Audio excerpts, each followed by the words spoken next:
Zdravím vás, priatelia. V dnešnom videu budem vyrábať bok lavice. Boky lavice pozostávajú zo 4 kusov, ktoré musia byť vyrobené veľmi presne. V opačnom prípade by sa mohlo stať, že v spojoch budú viditeľné medzery. Diely budú spájané dominami a ako uvidíte, počty kolíkov v spojoch som zdvojnásobil, takže tieto boky vydržia naozaj veľa.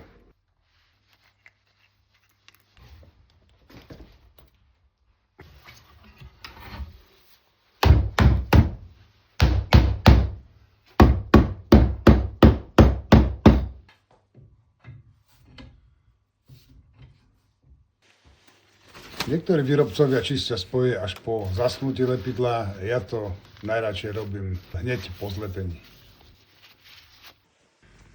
Oba boky sú zlepené. V nasledujúcich chvíľach bude kľúčovú úlohu hrať šablóna, ktorú som vyrábal v minulom videu. Najskôr si podľa nej nakreslím obrysy, ktoré potom nahrubo odrežem. Kedysi som takéto orezávanie robieval na formatovacej píle, ale odkedy mám ponornú pílu s vodiacou lištou, tak to robím s ňou.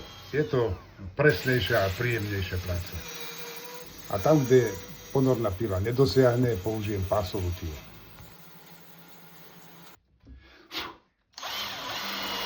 Presný obrys budem robiť na stolovej fréske s pomocí šablóny a frézy s vodiacím ložiskom.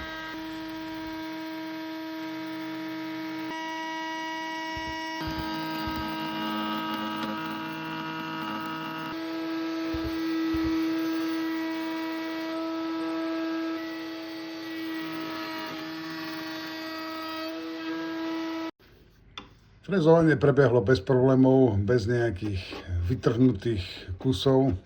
Diely musím teraz začistiť.